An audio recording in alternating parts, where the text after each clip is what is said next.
विधायक साहब, एक बड़ा इम्पोर्टेंट प्रश्न है जो कि पहले पूर्व में आपने भी कई बार उठाया है इस मुद्दे को, और मैं भी आपके सामने आज फिर रखना चाहता हूं, क्योंकि अब आप प्रतिनिधि हैं, सरकार भी आपकी है।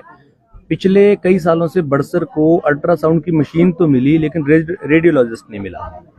अब आपकी सरकार आई है तो क्या दो तीन चीजों पे जो मैं मेन मुद्दे पे बात कर रहा हूँ, एक रेडियोलॉजिस्ट के लिए होना, और दूसरा हमारे लैब में टेक्नीशियंस नहीं है प्रॉपरली, फार्मासिस्ट नहीं है, जिससे कि हमारे जो कर्मचारी हैं बड़े अस्त व्यस्त रहते हैं। अच्छा, कई बार क्या होता है, किसी का अप्रोच आ जाता है, किसी का कॉल आ जाता है, तो फिर कर्मचारी पहले कई बार उसकी वजह से भी व्यस्त हो जाते हैं। तो आप एक विधायक अब होने के नाते किस तरह से इन चीजों को सुनिश्चित करेंगे कि अब वहां पर रेडियोलॉजिस्ट भी आए, वहां पर लैब टेक्नीशियंस की जो खाली है वो पूरी हो जाए, और जो फार्मासिस्ट हैं वो भी हो जाए? ये तो मेन चीजें मेरे ख्याल से पूरी होनी चाहिए। आप क्या कहते हैं? देखिए, इस संदर्भ में पिछले लगातार 5 साल में सरकार के समक्ष इस आवाज को उठाता रहा जी कि हमारे जो यहाँ रेडियोलॉजिस्ट हैं उसकी पोस्ट को भरा जाए, लेकिन पूर्व सरकार ने इसको भरा नहीं। और अन्य जो हमारी और भी पोस्टें हैं, चाहे गायनेकोलॉजिस्ट की हैं, सिविल हॉस्पिटल की बिल्डिंग बनने की बात थी, इंफ्रास्ट्रक्चर तैयार करने की बात थी, और जो फार्मासिस्ट की प्रॉब्लम है, कोई ऐसी प्रॉब्लम है, वो पोस्टें भरी नहीं गई, और इस वजह से जो है लोगों को समस्याओं का सामना करना पड़ा।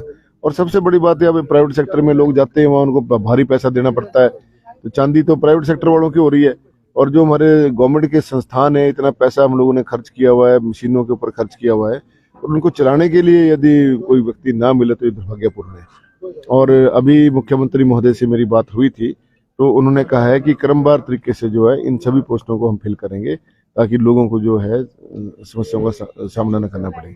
तो इसमें ध्यान में है सारा, जो मेरे विधानसभा क्षेत्र में जितने भी स्वास्थ्य संस्थान है उनको सुदृढ़ करना मेरी प्राथमिकता रहेगी, ताकि लोगों को जो स्वास्थ्य लाभ मिले वो पूरे अच्छे से मिले, उनको हर सुविधा वहाँ पे हो, एम्बुलेंसेज हमारी ठीक से चलें। ठीक, हालांकि अभी निजी क्षेत्र में भी मैंने भी हमारी संस्था भी वहाँ पे एम्बुलेंस मुहैया कराती है लोगों को, और साथ में और भी लोग एम्बुलेंसेज चला रहे हैं, लेकिन फिर भी आए दिन जो है रोज 10-12 मरीजों की डिमांड तो रहती है एम्बुलेंसेज की।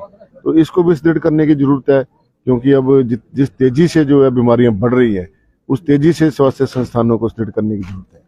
विधायक साहब, इसमें एक बड़ा विषय यह है कि पहले भी इस तरह के प्रश्नों को हम लोग उठाते रहे हैं, आपके सामने भी आए, पीछे पूर्व में सरकार उनके सामने भी लाए हैं, और एक जिम्मेवार पत्रकार होने के नाते ये सवाल मैं फिर इस तरह से आपके बीच में रखना चाहता हूं कि ये तो आपने कहा कि बिल्कुल आप जिम्मेवारी से उठाएंगे और कर रहेंगे, आप इसमें कोई डाउट भी नहीं है, कर भी रहे हैं, आप प्रयास भी कर रहे हैं। बस अड्डे का आपने प्रयास किया और मुझे लगता है काफी हद तक आप उसमें कामयाब भी हो गए हैं। सेक्रेटरीट को लेकर आप लोगों ने जो भी मेहनत करी पूर्व सरकार में, वो भी कहीं ना कहीं अब साकार होता जा रहा है। अस्पताल की बिल्डिंग भी कहीं ना कहीं नई बनती जा रही है। लेकिन ये जो मैं बात कर रहा हूँ 3-4 पोस्टों की, फार्मासिस्ट की या फिर इनकी, ये क्या प्रायोरिटी लेकर आप क्या कोई टाइम बाउंडेशन रख सकते हैं कि मैं इतने टाइम में इसको पूरा करूंगा? क्योंकि ये सवाल मैं उतने टाइम तो फिर आपसे पूछूंगा नहीं, उसके बाद अभी जो इसकी प्रक्रिया है, जो भर्ती की प्रक्रिया है, अभी बजट सेशन के बाद मतलब 6 महीने मान लें, 6 महीने तो लगी जाएंगे। 6 महीने में कंप्लीट हो जाएंगी ये चीजें हमारी? कोशिश रहेगी 6 महीने से पहले करूं जी, लेकिन हो जाएगा 6 महीने हो जाएगा, पूरे उसमें प्रयासरत रहूंगा और इसको करूंगा। सर, अगर आप ये कर देते हैं तो बड़सर की जनता आपके लिए ऋणी रहेगी, क्योंकि ये जो काम है, ऋणी वाली बात नहीं है, हमारी जिम्मेवारी है जी। और स्वास्थ्य संस्थान है, इनको जब हम भी नहीं चाहते कि जनता को वहाँ परेशानी हो जी, इसमें श्री वाली ऐसी कोई बात नहीं। ठीक है सर, वो आप प्रतिनिधि हैं तो आपको मिलना भी चाहिए। लोगों ने जनादेश दिया है तो हमारी जिम्मेवारी बनती है कि हम हर सेक्टर में, चाहे वो स्वास्थ्य क्षेत्र है, चाहे परिवहन व्यवस्था की बात है, सड़कों का रखरखाव है, पीने की समस्या की बात है, उन सभी की हमारी जिम्मेवारी बनती है कि उन्हें जिम्मेवारी तरीके से उसको निभाएं। तो उसमें भी कर्मचारियों से, अधिकारियों से जो हमारे पास सीमित साधन है उसके अंदर रहकर जो हमें इस काम को करना है, ताकि लोगों को ज्यादा से ज्यादा समस्या ना हो। सर, विधायक होने के बाद में मेरा पहला आपके साथ साक्षात्कार है, और एक बड़ा इंपॉर्टेंट प्रश्न एक शिक्षा से जुड़ा हुआ आपके बीच में रख रहा हूं मैं, और मुझे लगता है कि वो रोष भी है मेरे अंदर, या फिर आपके अंदर भी होगा जब मैं उस प्रश्न को रखूंगा। हमारे यहाँ पर 12th में एक बच्चा टॉप किया अभी हिमाचल प्रदेश का, अभी लास्ट ईयर में।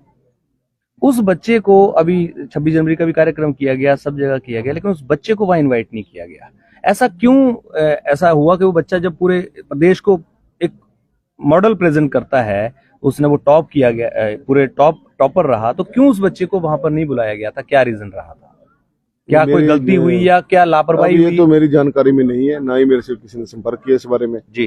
अब मैं इसकी छानबीन करके बता सकता हूँ कि क्या कारण रहा। किसी भी स्कूल में, किसी भी 26 जनवरी का प्रोग्राम चाहे सर ने भी किया हो चाहे कहीं भी किया हो, सर तक पता नहीं वो बात गई नहीं गई, लेकिन मैं इस सवाल को रखना चाहता हूँ कि हमारे युवा जब इतना मेहनत कर कहीं आया होगा तो उसका सम्मान होना चाहिए था। नेचुरली होना चाहिए, वो तो इलाके की शान होती है। जो ऐसा बच्चा कोई प्रतिभाशाली है जी और वो कोई छूट गया है तो वो हमारे लिए भी जी चिंता का विषय है, और ना ही किसी ने हमारे से संपर्क किया, ना मेरे ज्ञान में। हाँ, क्योंकि शिमला में उसको बुलाया जा रहा है, शिमला में उसको रिप्रेजेंट किया गया, हर जगह किया गया, लेकिन यहाँ बड़सर में किसी प्रोग्राम में उस बच्चे को रिकॉग्नाइज नहीं किया गया। मेरा व्यक्तिगत रोष नहीं है उसका, लेकिन मुझे ऐसा लगता है कि उस बच्चे को करना चाहिए।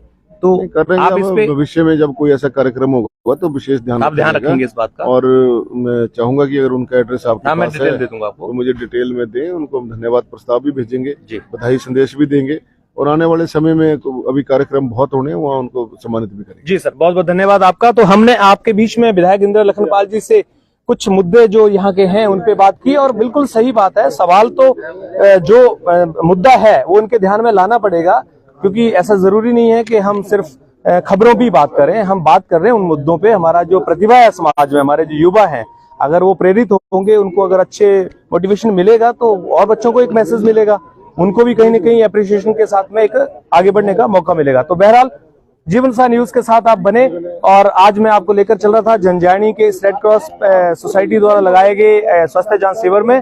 आप सब लोग इसमें जरूर शामिल हो, और भविष्य में भी हमारा एडमिनिस्ट्रेशन, हमारी सभी लोग मिलकर इस तरह के कार्यक्रम करें, ताकि हमारे बुजुर्गों को, हमारे युवाओं को इसका जो बेनिफिट है वो महिलाओं को मिलता रहे, और हमारा समाज का जो लोग हैं उनका जो स्वास्थ्य है वो सही रहे।